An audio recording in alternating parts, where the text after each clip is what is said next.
So if you want him to pay attention to you, and he's over here, use his cue, Woody. Woody. Proof that all the time. And then, as I said, let him make the decision. He sees your palm is out. You might have to, if he doesn't interact right away, you could set him up for success and actually let him know that this is going to work with you. As I usually, and whatever works for you, but I mean, you do want to remain consistent. So the way I do it is I have my clicker in my hand and I target and treat with the same hand. So he knows that this is the hand he needs to go work with, and this is the one he's going to come to every time. So if you target to this hand and treat with this hand, the start might be confusing because he doesn't know. Is it a lefty thing, Bob? Yes, it is. That's what. Yeah, it's definitely hard. So like I said, within reason, it is easier to work on the same side. Because like I said, if your wife wants him to walk on this side all the time, and then you start targeting to this side, he's like, oh, right. We've already had that happen. Yeah, which one I is always that? have him on But my right I side. mean, they are smart enough to understand. Okay, that's dad, and this is mom. They're not total Pavlovian association machines. They, obviously, like I said, when I show up, he probably is a different dog, Right. because I have set my own precedents with him. Right. I don't push down. I don't. Woody. And then make sure you click. If you give the cue, click for the attention, and then if he comes and touches your hand, click again for that behavior. Okay.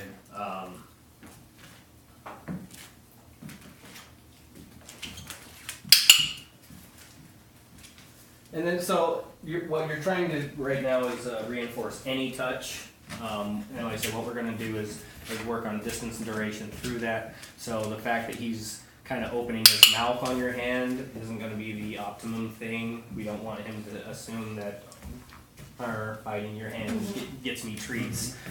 So then we can set up where it's just, okay, no, you're only going to click when your nose touches my hand and not your tooth, kind of like the box game, where you're, okay, I'm going to focus you into Narrow it something. down. And you can and that's why you can do that with the clicker, because Woody? you can touch right when his nose touches and not his teeth, and he can make that distinction between, nose touch gets me food, teeth touch gets me That nothing. would be a good distinction, especially with him. He's all teeth.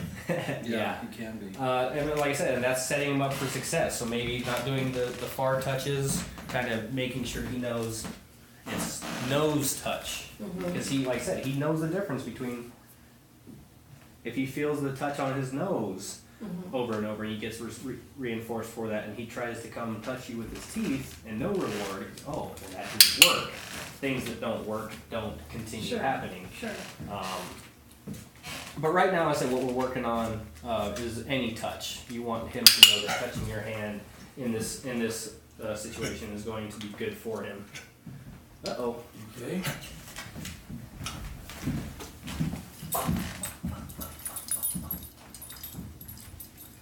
Got it down now. Wrong tube? Got it. Good boy. Woody.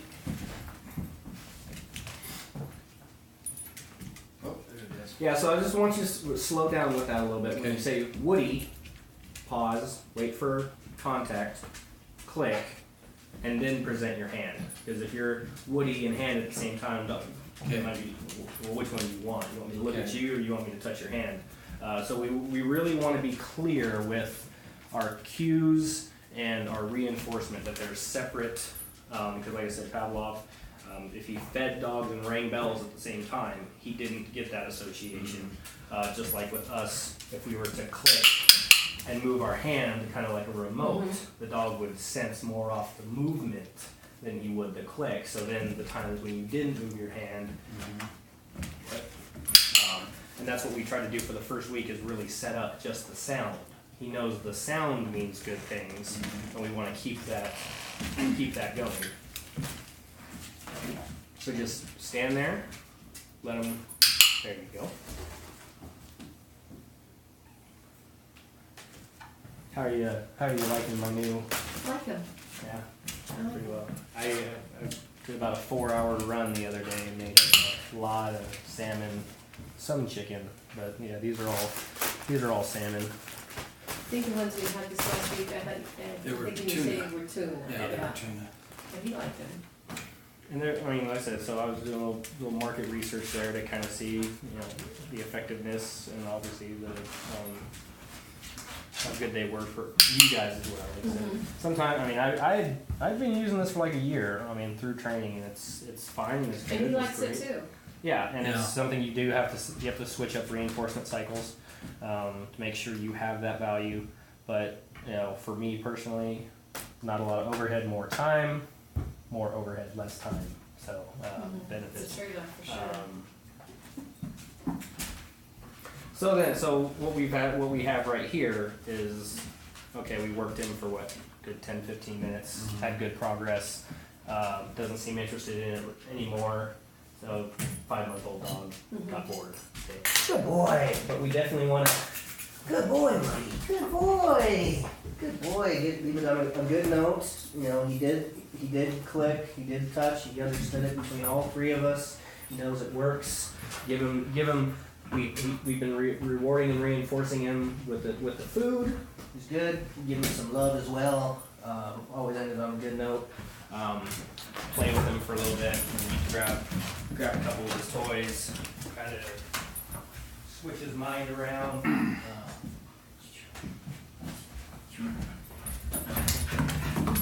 Good boy. You know, build the bond between him and you, so he understands.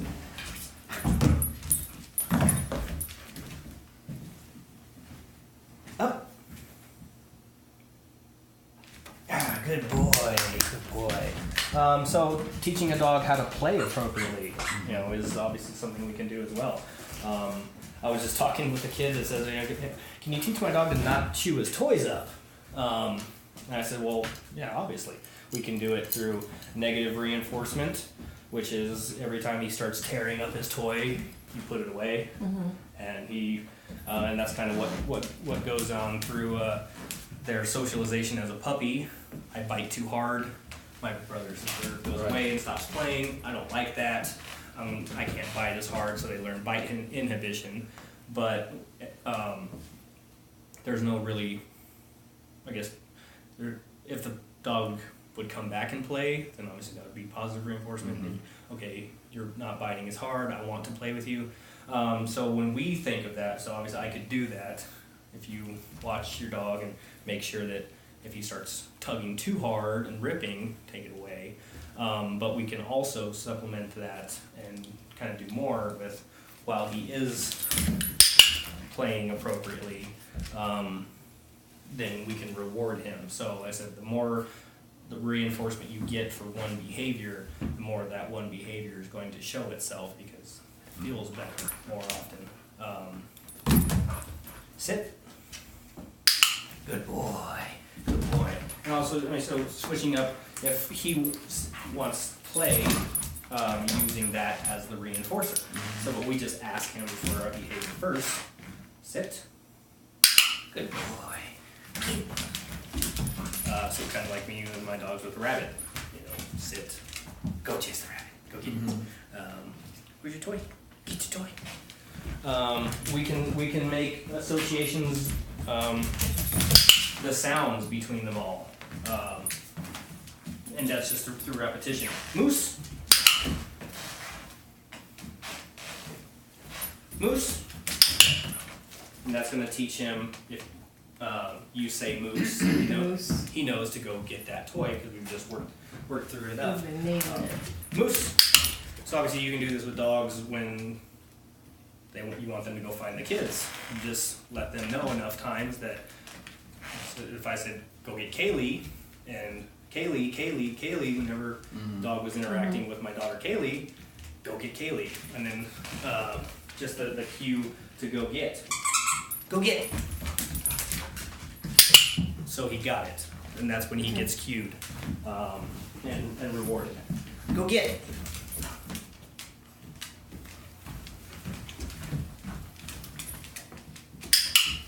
So I set him up for success. He didn't go get it himself, but I used the cue. I said, with the power of the cues, one cue, one behavior. get it to happen if you use it. Go get.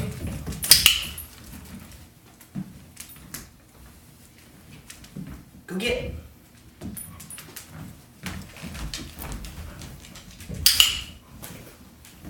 And that will build his drive, and he'll know that cue means actually to go get it, and Go get.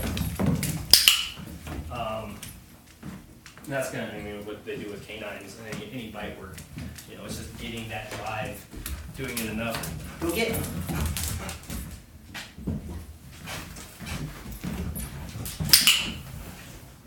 Because if you have the value, you know, either use the toy in tugging or reward, treat, depends on whatever he wants at that moment.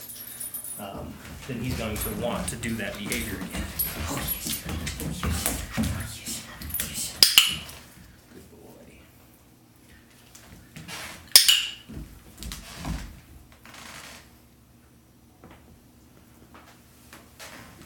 Sit. Go get. Touch it. Close enough. Yeah, that's it. I mean, working within limits and of the situation. And what I want is his attention on that. Right. Any interaction with that is better than remotes, computer Right. wires, coffee tables, raising the Yes. value of that moose Yes. of that moose to a level like, oh yeah, of course I want to mess with moose. Yeah. Moose gets me good things. People play with me when I Touch moose.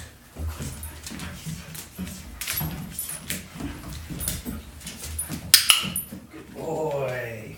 So you can put in the fact he's in position and let him have it. Mm-hmm. Good things come for When you're being, there. for being right here. Good boy. Good boy. So then hopefully, you know, so when you go through the week, I mean, we're going to try to do a setup, active and passive training sessions. Active is like what I was doing with targeting. I'm going to set aside 10 minutes a day to work on targeting, and at the discretion of the dog. If he is paying attention, Right. work with it. If he wants to go play, work. Okay, I'm going to work on recall, or toy recall, or toy names, or drive, fetch, you know, something like that, to build your bond as well.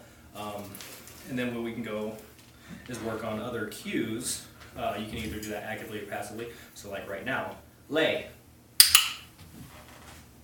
His body position is in a laying position. He did that by himself, so I'm capturing the behavior, but I'm also making the association between his body position and the cue that we're going to eventually use. Lay.